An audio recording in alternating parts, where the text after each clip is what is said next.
Bienvenidos a Relatos Escalofriantes. Esta noche te traigo historias que han aterrorizado a México durante generaciones. Brujas y encuentros sin explicación. Antes de comenzar, más de la mitad de ustedes aún no están suscritos. Quiero pedirte un favor. Si te gusta el terror, suscríbete y deja tu like. Es gratis y me ayudas muchísimo a seguir trayéndote más historias como estas. Ahora sí, comencemos. Hay cosas en este mundo que no se pueden explicar con la razón. Cosas que uno ve, que uno siente, que uno vive, pero que cuando las cuenta, la gente prefiere no creer. Prefieren pensar que fue la imaginación, el cansancio, el miedo. Pero los que lo han vivido saben que hay verdades que se esconden en la oscuridad, verdades que se mueven entre las sombras de los cerros, verdades que esperan pacientes a que caiga la noche. Esta es una de esas historias, una historia que le pasó a un hombre de carne y hueso, un hombre común y corriente, que nunca creyó en nada de eso hasta que lo tuvo frente a sus ojos. Su nombre es Hugo, y es de un pequeño pueblo en la Sierra de Hidalgo, cerca de Huichapán, donde los cerros se alzan como gigantes dormidos y las noches son más oscuras que en cualquier otro lugar. Hugo había escuchado las historias desde que era niño. Su abuela le contaba sobre las mujeres que volaban por las noches convertidas en bolas de fuego, sobre los bebés que amanecían pálidos y débiles sin razón aparente, sobre las tijeras que había que poner en forma de cruz debajo de las camas. Pero Hugo nunca les hizo caso. Él era un hombre de trabajo, de manos callosas y espalda fuerte. Trabajaba en el campo desde que salía el sol hasta que se ocultaba detrás de los cerros. No tenía tiempo para supersticiones. Todo cambió una noche de octubre. Hugo había llegado tarde a su casa, una pequeña construcción de adobe en las afueras del pueblo, justo al pie del cerro Coatepetl. Su esposa, María, lo esperaba con la cena lista y una preocupación marcada en el rostro. Acababa de dar a luz hacía apenas 2 semanas. El bebé, un niño hermoso y sano, dormía en una cuna de madera junto a la cama del matrimonio. María había insistido en que pusieran las tijeras en cruz bajo el colchón y que trazaran una línea de sal en la entrada de la habitación, tal como hacían las abuelas desde tiempos antiguos. Hugo se había reído de ella. Le había dicho que esas eran tonterías de viejas, pero para no discutir dejó que lo hiciera. Esa noche, después de cenar, Hugo salió al patio a fumar un cigarro antes de dormir. El aire estaba frío y quieto, como si la sierra entera estuviera conteniendo la respiración. Miró hacia el cerro, esa masa oscura que se recortaba contra el cielo estrellado, y sintió un escalofrío que no tenía nada que ver con el viento. Algo no estaba bien. Algo en el ambiente le decía que debía entrar a la casa, cerrar la puerta y no volver a salir hasta que amaneciera. Pero Hugo era terco. Terminó su cigarro con calma, apagó la colilla contra una piedra y se dio la vuelta para entrar. Fue entonces cuando la vio. Al principio pensó que era una estrella fugaz, una luz naranja brillante que apareció en la cima del cerro y empezó a descender lentamente, como flotando en el aire. Pero las estrellas fugaces caen rápido y desaparecen en segundos. Esta luz se movía despacio, zigzagueando entre los árboles, bajando por la ladera del cerro con un propósito claro. Hugo se quedó paralizado, con la mano todavía en el picaporte de la puerta, mirando esa esfera de fuego que se acercaba. Su corazón empezó a latir más rápido. Los cuentos de su abuela le vinieron a la mente como un torrente. Todas esas historias que había descartado como fantasías de gente ignorante. La bola de fuego llegó al pie del cerro y se detuvo. Hugo podía verla claramente ahora. No era una simple llama. Tenía forma definida, perfectamente redonda, y emanaba una luz que parecía palpitar como un corazón vivo. Y lo más aterrador era que estaba quieta, suspendida en el aire a unos 2 metros del suelo, como si lo estuviera observando, como si estuviera decidiendo qué hacer a continuación. Hugo sintió que las piernas le temblaban. Quiso gritar, quiso correr, pero no podía moverse. Era como si esa luz ejerciera un poder sobre él, una fuerza invisible que lo mantenía clavado en su lugar. Entonces la luz empezó a moverse de nuevo, pero esta vez no venía directamente hacia él. Se desplazaba en círculos, lentamente, trazando un patrón en el aire, y mientras lo hacía, Hugo escuchó algo que le heló la sangre en las venas. Eran risas. Risas de mujer, agudas y distorsionadas, que venían de todas partes y de ninguna a la vez. No eran risas alegres. Eran risas burlonas, llenas de una maldad antigua y profunda. Hugo logró finalmente moverse. Abrió la puerta de un tirón y se metió en la casa, cerrándola con fuerza detrás de él. Se recargó contra la madera, respirando agitadamente, con el corazón a punto de salírsele del pecho. María estaba en la habitación. Lo miró con ojos asustados cuando lo vio entrar así, pálido y sudando a pesar del frío. «¿Qué pasa?», le preguntó en voz baja para no despertar al bebé. Hugo no pudo responder de inmediato. Se acercó a la ventana con cuidado y miró hacia afuera. La bola de fuego seguía ahí, ahora más cerca de la casa. Se movía lentamente alrededor del patio, como un animal que rodea a su presa antes de atacar. Las risas continuaban, más fuertes ahora, tan claras que parecía que quien las emitía estaba justo del otro lado de la pared. María se levantó y tomó al bebé en brazos, apretándolo contra su pecho. Hugo vio en sus ojos el mismo terror que él sentía, pero también vio algo más. Vio determinación. Ella lo había advertido. Ella le había dicho que pusiera las protecciones, que no dejara al niño solo, que las brujas de la sierra eran reales y que andaban buscando sangre fresca de los recién nacidos. Y ahora una de ellas estaba ahí, afuera de su casa, esperando el momento adecuado para entrar. «No te acerques a las ventanas», le dijo María con voz temblorosa, «y mantén la puerta cerrada». Hugo asintió. Se acercó a la puerta y verificó que estuviera bien trancada. Luego empujó una mesa pesada contra ella para mayor seguridad. Pero sabía que si esa cosa realmente quería entrar, una puerta de madera no la detendría. Regresó junto a María y juntos se sentaron en la cama, con el bebé entre ellos. El niño dormía tranquilo, ajeno al peligro que acechaba afuera. Hugo miró las tijeras en forma de cruz que María había colocado bajo el colchón, y por primera vez en su vida, agradeció que estuvieran ahí. Las risas continuaron durante lo que pareció una eternidad. A veces se alejaban, a veces se acercaban tanto que parecía que alguien estaba raspando las uñas contra la puerta. Hugo y María no durmieron. Se quedaron sentados, vigilantes, con todos los sentidos alerta. En un momento dado, Hugo se atrevió a mirar por la ventana otra vez. La bola de fuego había cambiado. Ya no era solo luz. Ahora podía distinguir una silueta en su interior. Una figura oscura, retorcida, que se movía de manera antinatural. Tenía forma humana, pero algo en ella estaba terriblemente mal. Las proporciones no eran correctas. Los brazos eran demasiado largos, la cabeza demasiado pequeña. Y entonces vio algo que le hizo apartar la mirada de inmediato. La cosa lo estaba mirando. A través de la luz del fuego, pudo ver unos ojos que brillaban con un resplandor amarillento, unos ojos que no parpadeaban, unos ojos que lo atravesaban como si pudieran ver directo dentro de su alma. Hugo se alejó de la ventana, sintiendo náuseas. María le preguntó qué había visto, pero él no pudo decírselo.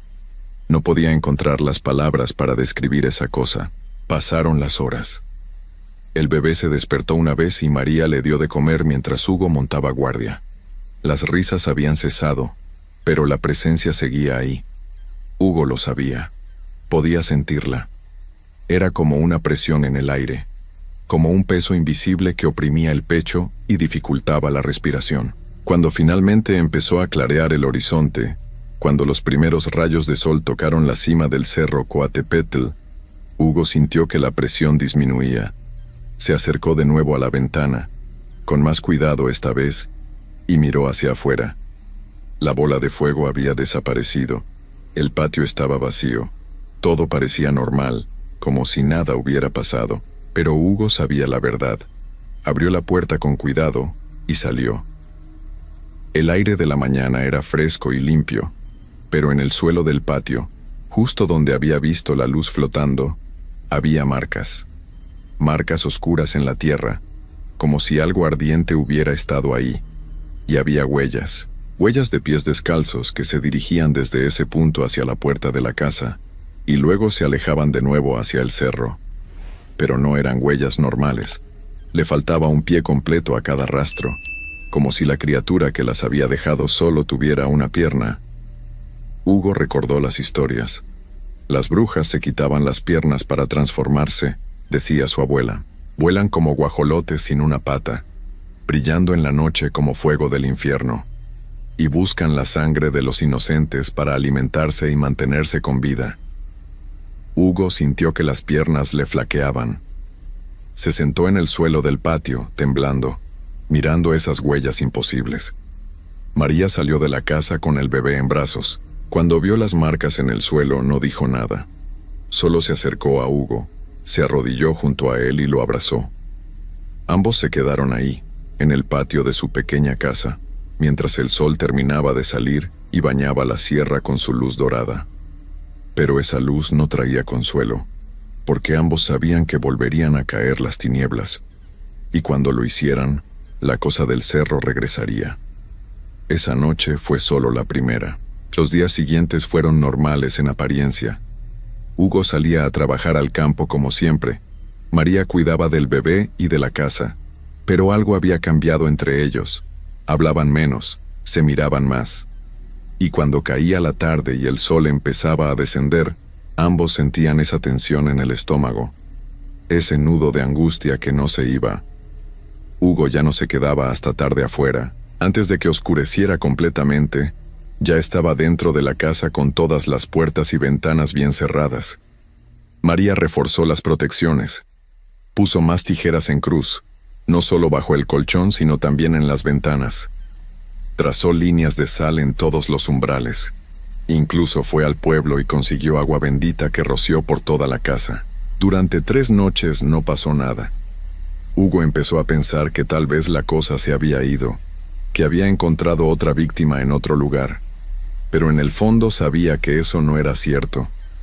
La 4ª noche confirmó sus peores temores. Estaban cenando cuando escucharon el primer golpe. Fue seco y fuerte, como si alguien hubiera arrojado una piedra contra el techo. Luego otro. Y otro más. Hugo y María se miraron. El bebé empezó a llorar. Los golpes continuaron, cada vez más rápidos, como si alguien estuviera corriendo sobre el tejado. Pero nadie corría así. Los pasos eran irregulares, desiguales, como si la cosa que estaba arriba solo tuviera una pierna y fuera saltando de un lado a otro. María tomó al bebé y corrió a la habitación. Hugo se quedó en la cocina, mirando hacia arriba, siguiendo el sonido de esos pasos imposibles que recorrían el techo de su casa. Entonces los golpes se detuvieron. Todo quedó en silencio. Un silencio tan profundo que Hugo podía escuchar su propia respiración, el latido acelerado de su corazón, y luego escuchó la voz. Venía de arriba, justo encima de donde él estaba parado. Era una voz de mujer, pero distorsionada, como si pasara a través de agua o de algo espeso. «Ábreme», decía la voz. «Ábreme y te dejaré en paz. Dame lo que vine a buscar y me iré». Hugo sintió que se le erizaba cada pelo del cuerpo. Sabía perfectamente qué era lo que venía a buscar. Quería al bebé. Quería su sangre, su vida, su inocencia. Apretó los puños con fuerza y no respondió. La voz insistió, ahora más fuerte, más exigente. «Ábreme, déjame entrar. Es inútil que resistas. Sabes que puedo entrar cuando quiera. Las protecciones no sirven contra mí». Hugo corrió a la habitación donde estaba María. Ella estaba sentada en una esquina, con el bebé apretado contra su pecho, rezando en voz baja. «Tenemos que salir de aquí», le dijo Hugo. «Tenemos que irnos al pueblo, buscar ayuda». Pero cuando intentó abrir la puerta, descubrió que no podía. No es que estuviera trabada, simplemente no se movía, como si del otro lado hubiera una pared sólida. Hugo empujó con todas sus fuerzas, pero fue inútil. Estaban atrapados. María lo miró con ojos llenos de lágrimas. «Esto es mi culpa», dijo ella. «Mi abuela también lo vivió. Estas cosas vienen de generación en generación. Buscan a las familias que tienen la sangre que les gusta, y ahora vienen por nuestro hijo».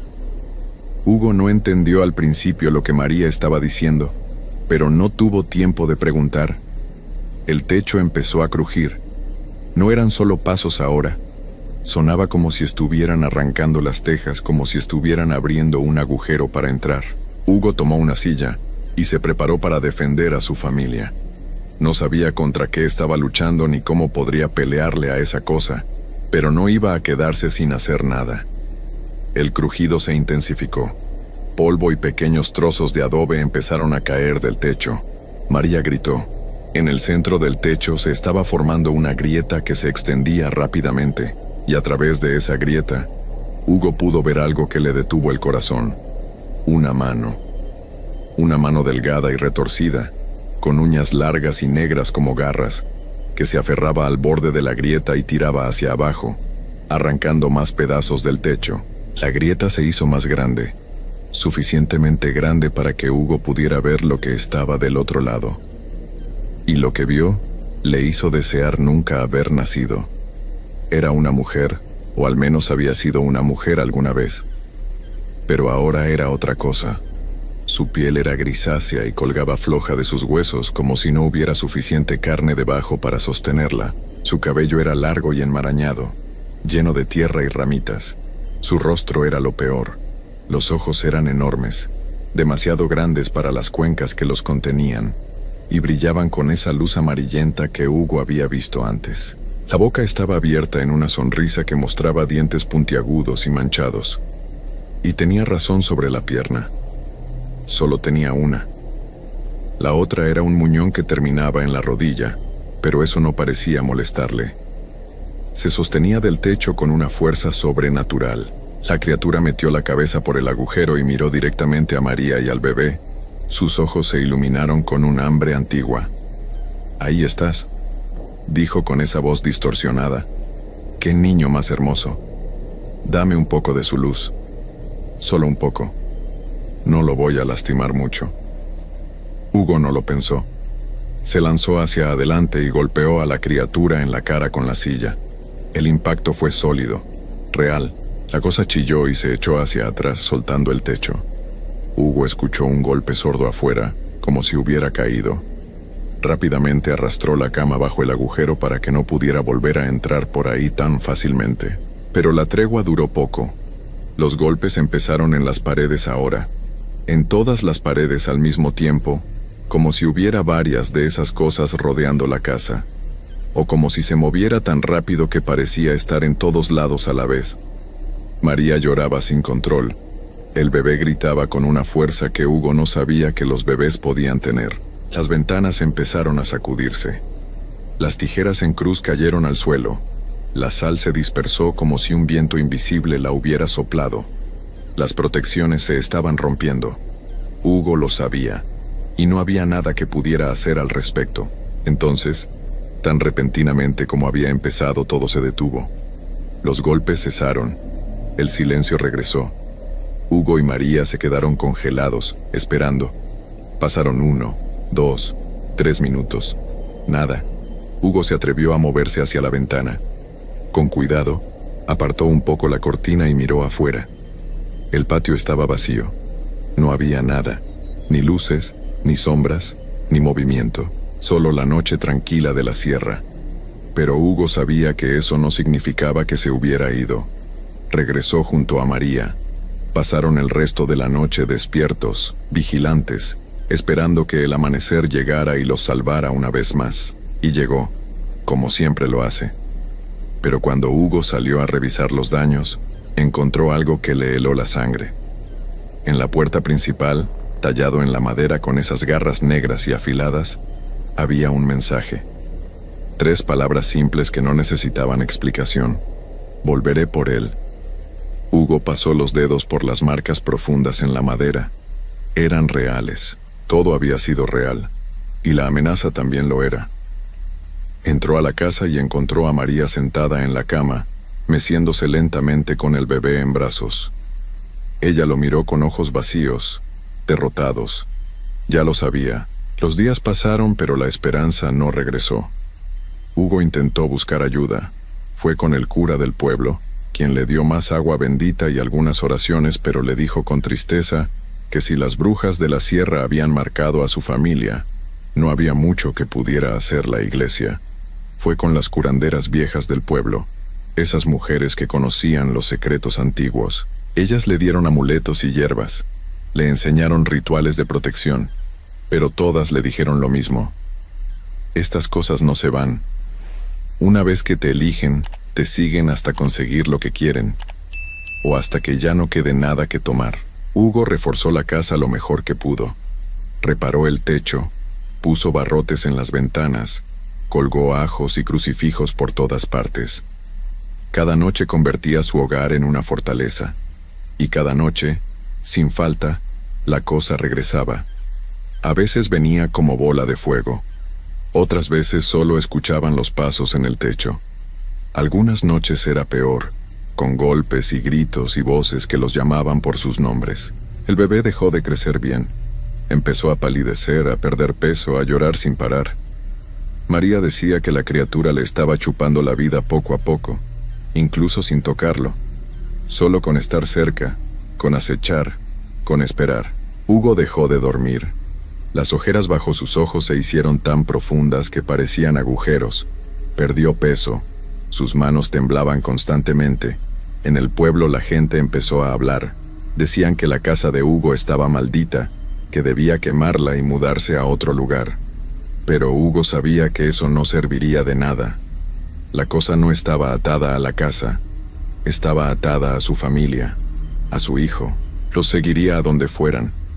Una noche, después de semanas de este tormento, María no pudo más. Hugo la encontró sentada en el suelo de la cocina, mirando la pared con ojos perdidos. Ella volteó a verlo, y le dijo algo que le rompió el corazón. No podemos ganar. Ya lo sabes. Esta cosa va a seguir viniendo hasta que consiga lo que quiere. Tal vez sería mejor terminar con esto de una vez. Hugo se arrodilló junto a ella y la abrazó con fuerza, tratando de infundirle una esperanza que él mismo no sentía. No digas eso, le susurró. Vamos a encontrar una manera. Tiene que haber una manera.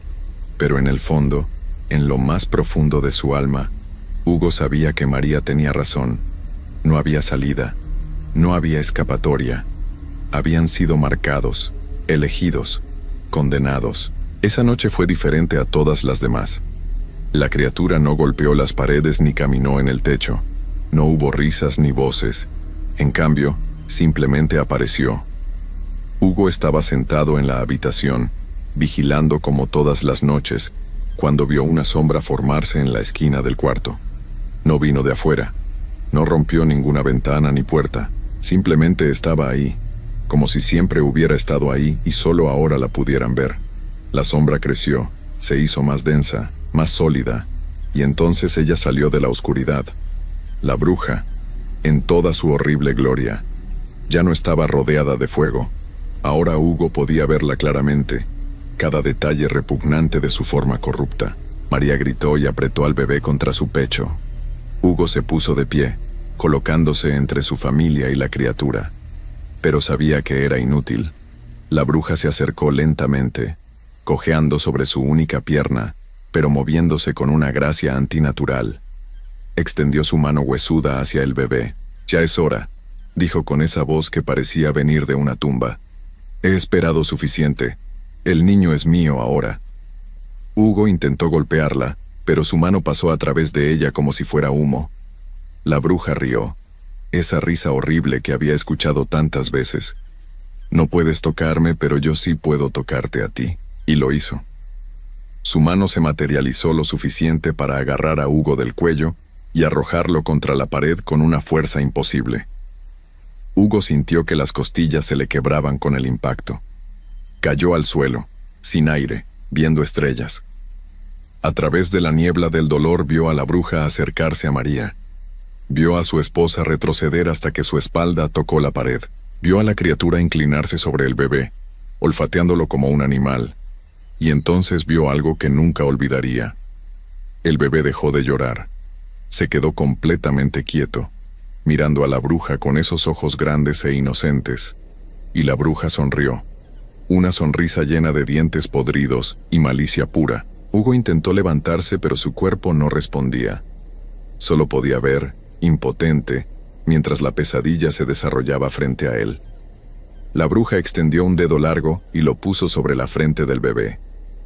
El niño empezó a palidecer aún más, su piel perdiendo color hasta quedar casi gris. María sollozaba, suplicando, rogando que parara. Pero la bruja no se detuvo. Nunca se detienen. Eso es lo que hacen. Succionan la vida, la luz, la esperanza. Y cuando terminan, no queda nada más que un cascarón vacío.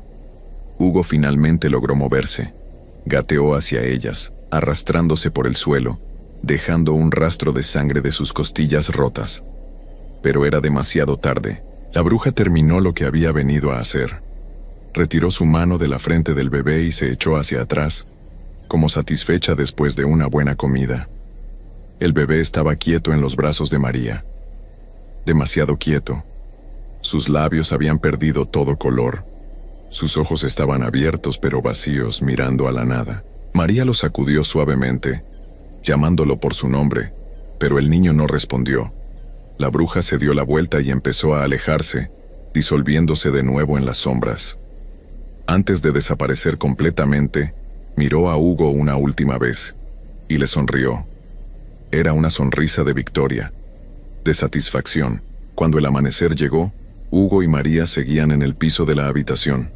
El bebé entre ellos, inmóvil, sin vida, sin luz. Hugo había dejado de llorar hacía horas. Ya no tenía lágrimas, ya no tenía nada. La casa estaba en silencio, un silencio permanente que nunca se rompería. Los pájaros no cantaban cerca de esa casa. Los perros no ladraban cuando pasaban por ahí.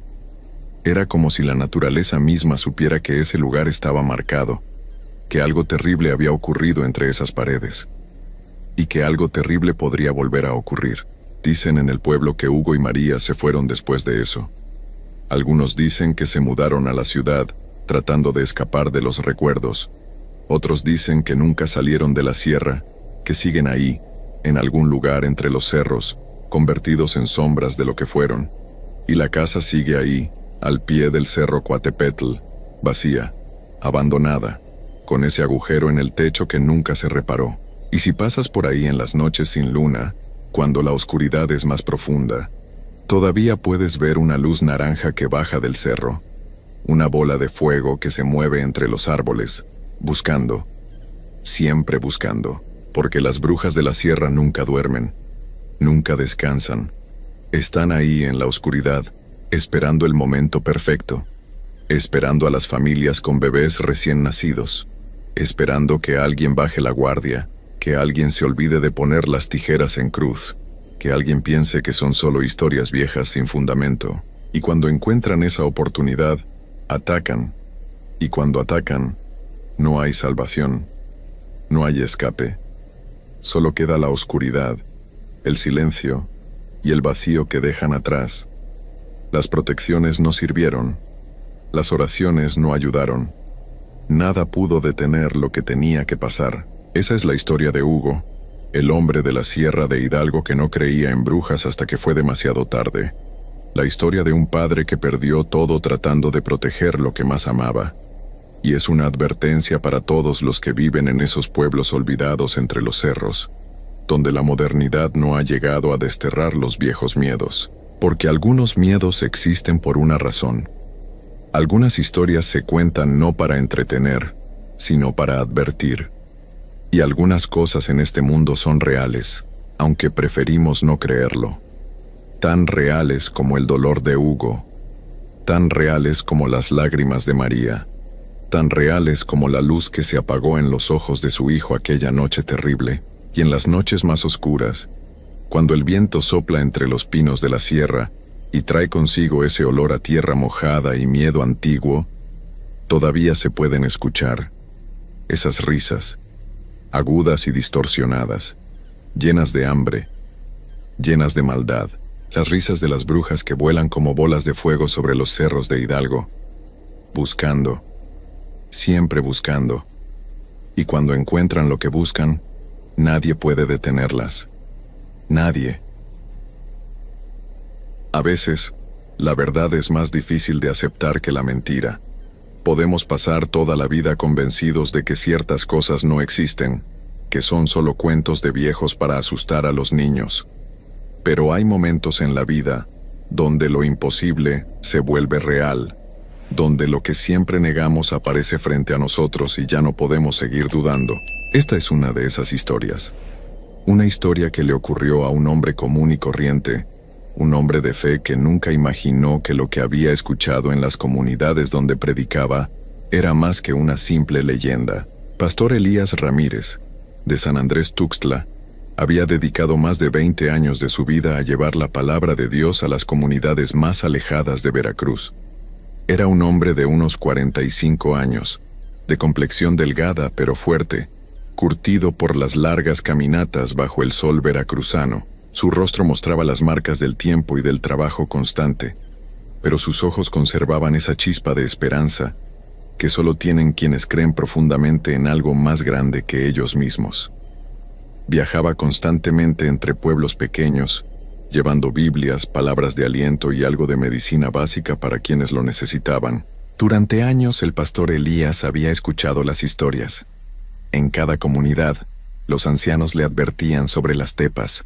Le contaban con miedo en la voz sobre esas mujeres extrañas que aparecían cerca de los ríos, sobre los niños que desaparecían sin dejar rastro, sobre los hombres que enloquecían después de encontrarse con ellas. Al principio, el pastor sonreía con amabilidad y les explicaba que eran solo supersticiones, que el único poder real era el de Dios. Pero con el paso de los años, notó algo inquietante. Las historias eran demasiado parecidas entre sí, demasiado específicas. Y lo más perturbador era que las personas que decían haberlas visto no eran mentirosas ni locas.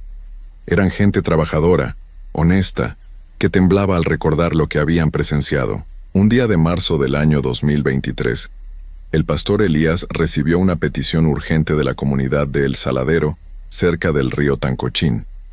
Una familia le había mandado llamar con desesperación. Al parecer, su hijo mayor, un joven de 18 años llamado Roberto, había regresado a casa en un estado terrible. No hablaba, no comía. Solo se quedaba sentado en una esquina mirando la pared con los ojos muy abiertos. Los padres juraban que había visto algo en el río, algo que le había robado la cordura. El pastor decidió ir de inmediato. Preparó su mochila con agua, algo de comida, su Biblia y una pequeña cruz de madera que siempre llevaba consigo. El viaje hasta El Saladero fue largo y pesado. El calor de marzo era sofocante, y la humedad hacía que el aire se sintiera espeso, casi difícil de respirar. El pastor caminó por senderos de tierra que serpenteaban entre la vegetación densa. A su alrededor, el sonido de los insectos creaba una sinfonía constante y molesta. Cuando finalmente llegó a la pequeña casa de la familia, ya había caído la tarde. La vivienda era humilde, hecha de madera y láminas, rodeada de árboles que parecían acercarse demasiado, como si quisieran tragársela. La madre de Roberto, una mujer de unos 50 años con el rostro marcado por el llanto, lo recibió en la puerta. No dijo mucho. Solo señaló hacia adentro con un gesto de cabeza y se hizo a un lado. El pastor entró y encontró al muchacho exactamente como le habían descrito. Roberto estaba sentado en el piso de tierra, con la espalda contra la pared, completamente inmóvil. Sus ojos estaban fijos en un punto de la pared de enfrente, pero parecía estar viendo algo mucho más lejano, algo invisible para los demás. El pastor se acercó despacio, se arrodilló frente a él y puso una mano sobre su hombro. «Roberto, hijo, soy el pastor Elías. Vine a ayudarte, dime qué fue lo que viste». El joven no respondió, ni siquiera parpadeó. El pastor intentó de nuevo, esta vez con más firmeza en la voz. «Roberto, lo que sea que hayas visto, Dios es más fuerte. No tienes que tener miedo, háblame». Fue entonces cuando el joven comenzó a temblar. Primero fue un temblor leve, casi imperceptible, pero en segundos se convirtió en algo violento. Todo su cuerpo se sacudía como si una corriente eléctrica lo atravesara. Sus labios comenzaron a moverse, pero no salía sonido alguno. El pastor se asustó y le pidió a la madre que trajera agua. Cuando la mujer regresó con un vaso, el pastor intentó dárselo, pero Roberto lo golpeó sin querer, derramando el agua por todo el piso. De repente el joven habló.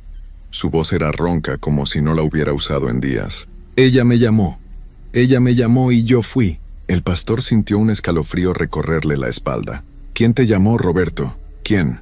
La del río, la mujer hermosa, la que canta. El pastor Elías sintió cómo el aire de la habitación se volvía más pesado. La madre de Roberto comenzó a sollozar en silencio, cubriéndose la boca con ambas manos. El padre, que hasta ese momento había permanecido callado en una esquina, cerró los ojos con fuerza y apretó los puños. Todos sabían de qué hablaba el muchacho. Todos habían escuchado las historias sobre las mujeres que cantaban junto al río Tancochín. Roberto continuó hablando, con la mirada aún perdida en ese punto invisible de la pared. Su voz sonaba extraña, como si viniera de muy lejos. Yo había ido a pescar. Era de madrugada, como a las 5. Todavía estaba oscuro, pero ya se veía un poco de luz en el cielo. Me gusta ir a esa hora porque es cuando más peces hay. Llegué al río y puse mi anzuelo. Todo estaba tranquilo. Solo se escuchaba el agua corriendo y algunos pájaros que empezaban a cantar. Pero después escuché otra cosa. Una voz. Una voz de mujer que cantaba. El joven hizo una pausa. Su respiración se aceleró y las lágrimas comenzaron a rodar por sus mejillas. Al principio pensé que era alguna señora lavando ropa, aunque era muy temprano para eso. Pero la canción era rara. No tenía palabras que yo pudiera entender. Era como un tarareo, pero muy bonito, muy dulce. Me dio curiosidad y caminé río arriba, siguiendo el sonido. Caminé como unos 10 minutos apartando ramas y plantas, y entonces la vi. El pastor Elías se acercó más, con la cruz de madera apretada en su mano. ¿Cómo era ella, Roberto? Descríbemela. Era la mujer más hermosa que he visto en mi vida, pastor. Estaba sentada en una piedra grande en medio del río. Tenía el cabello negro, largo hasta la cintura, y su piel era blanca como la leche. Llevaba un vestido blanco que brillaba con la poca luz que había. Y me sonreía a mí. Yo me quedé parado ahí sin poder moverme. Ella me hizo una seña con la mano como diciéndome que me acercara. Y yo quería ir, pastor. Quería meterme al río y llegar hasta donde ella estaba. Sentía que nada más importaba en el mundo.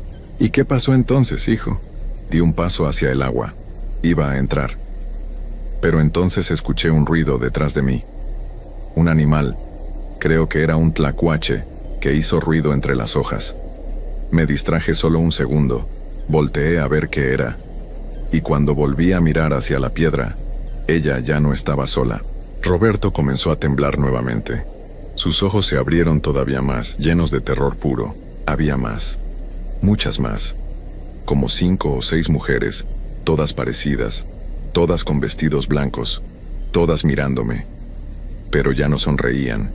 Me veían con ojos vacíos, como si yo fuera un animal. Y entonces pasó lo peor. La primera, la que me había llamado, abrió la boca. Y no era una boca normal, pastor. Era enorme, con dientes filosos, y gritó.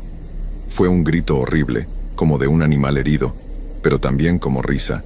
Y todas las demás empezaron a gritar igual. Yo quería correr, pero no podía mover las piernas. Estaba congelado viendo cómo ellas empezaban a meterse al agua viniendo hacia mí. El pastor sintió que se le erizaba cada vello del cuerpo. ¿Cómo escapaste, Roberto? No lo sé. De repente pude mover los pies. Corrí. Corrí sin ver para atrás. Tropecé 1000 veces. Me raspé todo, pero no paré. Y mientras corría las escuchaba detrás de mí. Escuchaba sus risas, sus pasos en el agua. Corrí hasta que llegué a la carretera. Y ahí me desmayé. Un señor en su camioneta me encontró y me trajo a casa. Pero, pastor, ellas siguen ahí. Y ahora me visitan en la noche. ¿Cómo que te visitan? Las veo en mi cuarto. Cuando todos duermen, ellas aparecen en las esquinas. Me miran, me sonríen y me dicen que vuelva al río, que tengo que volver, que es mi turno. El pastor Elías pasó esa noche en la casa de la familia, rezando junto a Roberto. Le leyó pasajes de la Biblia, le puso la cruz de madera en el pecho, le roció agua bendita. Pero nada parecía calmar al muchacho. Cada vez que cerraba los ojos, comenzaba a gritar. Decía que las veía más cerca, que ya casi lo tocaban. Al día siguiente, el pastor decidió que necesitaba ver el lugar con sus propios ojos. Necesitaba entender qué era lo que realmente estaba pasando en ese río. La madre le rogó que no fuera, que dejara las cosas así, que se llevara a Roberto a otro pueblo lejos de ahí. Pero el pastor Elías era un hombre terco. Creía que la fe podía vencer cualquier oscuridad, y estaba decidido a demostrarlo. Esa tarde, cerca de las 5, la misma hora en que Roberto había ido a pescar, el pastor Elías caminó hacia el río Tancochín. Llevaba su Biblia en una mano y su cruz en la otra. El camino era exactamente como Roberto lo había descrito: senderos angostos entre vegetación espesa, ramas que arañaban la piel, el sonido constante del agua acercándose. Cuando llegó a la orilla del río, el sol estaba empezando a ponerse. La luz dorada del atardecer hacía que el agua brillara de forma extraña, casi hipnótica. El pastor se detuvo y miró alrededor. El lugar era hermoso a su manera. El río no era muy ancho, quizás unos 20 metros, y la corriente era moderada. Había piedras grandes sobresaliendo del agua, exactamente como Roberto había mencionado. Los árboles a ambos lados creaban una especie de túnel verde. Todo parecía completamente normal, completamente inocente. El pastor se sintió un poco tonto. Tal vez el muchacho había tenido una alucinación. Tal vez había consumido alguna planta extraña sin saberlo. Tal vez todo era producto del miedo y las supersticiones que contaminaban estas comunidades. Decidió quedarse un rato, solo para estar seguro. Se sentó en una piedra cerca de la orilla y abrió su Biblia. Comenzó a leer en voz alta salmos de protección y fortaleza. El sonido de su propia voz lo reconfortaba en medio del silencio creciente del bosque. Los pájaros habían dejado de cantar. De hecho, ahora que lo pensaba, no se escuchaba ningún animal. Solo el agua, solo el río fluyendo constante, eterno, indiferente. Leyó durante casi una hora. El sol ya se había ocultado completamente y la oscuridad comenzaba a apoderarse del lugar. El pastor decidió que ya era hora de regresar. Se puso de pie, guardó su Biblia en la mochila y se dio la vuelta para tomar el camino de regreso. Pero entonces lo escuchó. Un sonido suave, casi imperceptible al principio. Una voz de mujer que cantaba. El pastor se congeló. El corazón comenzó a latirle con fuerza en el pecho. Se dijo a sí mismo que era solo el viento, solo el agua golpeando contra las piedras. Pero el sonido continuó, haciéndose cada vez más claro. Era efectivamente una canción, sin palabras reconocibles, pero melodiosa y extrañamente atractiva. Venía de río arriba, exactamente de donde Roberto había descrito.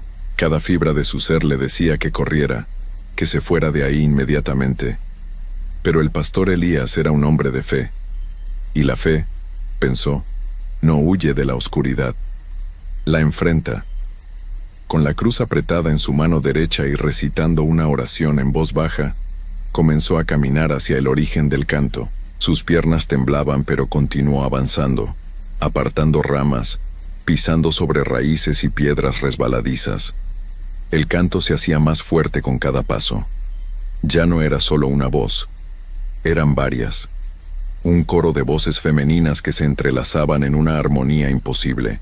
Y entonces las vio. Ahí estaban, exactamente como Roberto las había descrito. 5 mujeres sentadas en las piedras grandes del río, todas vestidas de blanco, todas con el cabello negro y largo, todas increíblemente hermosas bajo la luz tenue de la luna que comenzaba a aparecer en el cielo. Lo miraban. Todas lo miraban con esos ojos que brillaban en la oscuridad. Y sonreían. El pastor levantó su cruz y comenzó a gritar: «En el nombre de Dios les ordeno que se vayan. Este lugar no les pertenece. Regresen a la oscuridad de donde vinieron». Las mujeres no se movieron. Solo continuaron mirándolo con esas sonrisas extrañas que no llegaban a sus ojos. Una de ellas, la que estaba en el centro, ladeó la cabeza como un pájaro curioso. Y entonces habló. Su voz era dulce, casi infantil. Pastor Elías Ramírez, de San Andrés Tuxtla, 45 años, sin esposa, sin hijos, siempre solo. El pastor sintió que se le helaba la sangre. ¿Cómo sabía su nombre? ¿Cómo sabía esas cosas? Ustedes no son más que demonios. No les tengo miedo, Dios me protege. Otra de las mujeres habló, con la misma voz dulce y terrible. Dios no viene a este río, pastor. Aquí solo estamos nosotras. Siempre hemos estado aquí, desde antes que los hombres pusieran nombres a estos lugares, desde antes que construyeran sus iglesias y trajaran sus cruces. El pastor comenzó a retroceder. Sus pies tropezaron con una raíz y casi cayó, pero logró mantener el equilibrio. Las mujeres se pusieron de pie al mismo tiempo, como marionetas controladas por el mismo hilo invisible. El agua del río no parecía mojarlas. Sus vestidos permanecían completamente secos. Quédese, pastor. Quédese a cantar con nosotras. Tenemos mucha hambre. Hace tiempo que no viene nadie. No, yo no voy a quedarme. Yo voy a regresar y voy a advertir a todos. Voy a decirles que este lugar está maldito. Una de las mujeres rió. Fue una risa aguda, desquiciada, que hizo eco entre los árboles. Usted puede intentarlo, pastor. Puede gritar todo lo que quiera, pero nadie le va a creer. Ya lo intentaron otros antes que usted. Siempre vuelven. Todos siempre vuelven al río. El pastor no esperó a escuchar más. Se dio la vuelta y comenzó a correr. Corrió como nunca había corrido en su vida, con las ramas golpeándole el rostro, con las piedras lastimándole los pies a través de sus zapatos gastados. Detrás de él escuchaba las risas, múltiples risas que se mezclaban con el sonido del agua, y pasos. Escuchaba pasos chapoteando en el río, siguiéndolo. Corrió hasta que sus pulmones ardieron, hasta que sus piernas no pudieron más, hasta que finalmente vio las luces de las casas de El Saladero a lo lejos. Cuando llegó a la casa de la familia de Roberto, se dejó caer en el suelo jadeando, cubierto de rasguños y lodo. La madre salió corriendo y lo ayudó a levantarse. El pastor, entre respiraciones agitadas, solo pudo decir una cosa: tienen que irse de aquí. Todos, tienen que irse. Esa noche el pastor Elías no durmió. Se quedó sentado en una silla, con la Biblia abierta en su regazo, mirando por la ventana, y cerca de las 3 de la madrugada, las vio. Ahí estaban, paradas en el límite donde terminaba el patio y comenzaba la vegetación. 5 figuras vestidas de blanco que lo observaban sin moverse. No intentaron acercarse, solo lo miraban, y sonreían. Al día siguiente, el pastor Elías abandonó El Saladero. Le dijo a la familia que llevaran a Roberto a la ciudad, que buscaran ayuda médica profesional, que jamás volvieran a ese río. Regresó a San Andrés Tuxtla convencido de que todo había sido una prueba de su fe, una tentación del mal que había logrado superar. Pero estaba equivocado. Las tepas no lo habían dejado ir. Solo estaban esperando. Comenzó a escuchar el canto en las noches. Primero era suave, casi imperceptible, como si viniera de muy lejos. Pero cada noche se volvía más fuerte, más claro. El pastor intentó rezar más, leer más la Biblia, ayunar, hacer todo lo que su fe le indicaba. Nada funcionaba. El canto seguía ahí, llamándolo, atrayéndolo. Comenzó a tener sueños terribles donde caminaba de regreso al río, donde las mujeres lo esperaban con los brazos abiertos. Despertaba empapado en sudor, gritando. Sus feligreses comenzaron a notar el cambio. El pastor Elías ya no era el mismo. Había perdido peso, tenía ojeras profundas, hablaba menos. Durante sus sermones se quedaba callado a mitad de una frase, como si escuchara algo que nadie más podía oír. Algunos comenzaron a murmurar que se estaba volviendo loco. Otros, los más viejos que conocían las historias, sabían exactamente qué le estaba pasando. El pastor intentó resistir. Durante 3 meses luchó contra el llamado que sentía en su interior, contra esa necesidad creciente de regresar al río Tancochín. Pero era como intentar detener el agua con las manos. La atracción era demasiado fuerte. Una noche de junio, sin decirle nada a nadie, tomó su mochila y comenzó a caminar. Sus pies conocían el camino. Su cuerpo se movía casi por cuenta propia. Caminó toda la noche, cruzó pueblos dormidos, atravesó campos oscuros, hasta que finalmente amaneció y se encontró parado frente al río. Ellas estaban ahí, esperándolo. Las 5 mujeres de blanco sentadas en sus piedras, sonriéndole como viejas amigas que reciben a alguien que regresa después de un largo viaje. El pastor Elías sintió paz por primera vez en meses. El canto que había escuchado en su cabeza durante tanto tiempo ahora era real, envolvente, hermoso. Ya no tenía miedo, solo cansancio.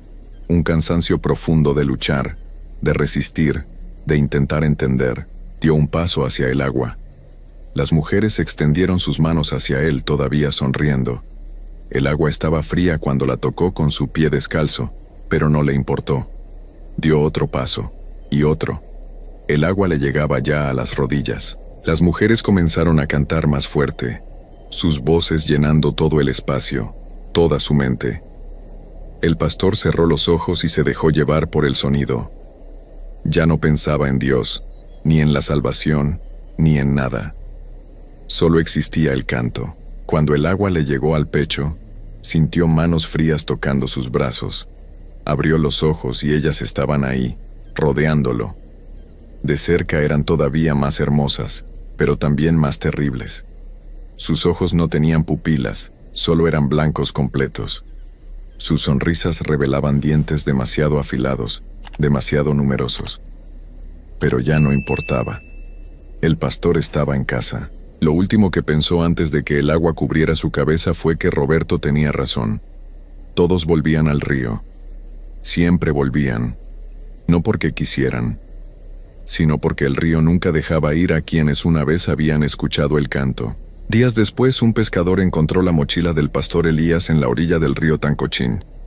Dentro estaba su Biblia, completamente empapada, con las páginas pegadas entre sí. También encontraron sus zapatos, colocados cuidadosamente uno junto al otro, como si alguien se los hubiera quitado antes de entrar al agua. Pero del pastor Elías nunca se encontró rastro alguno. Algunos dicen que se ahogó, otros que simplemente decidió desaparecer. Pero los viejos de las comunidades cercanas saben la verdad.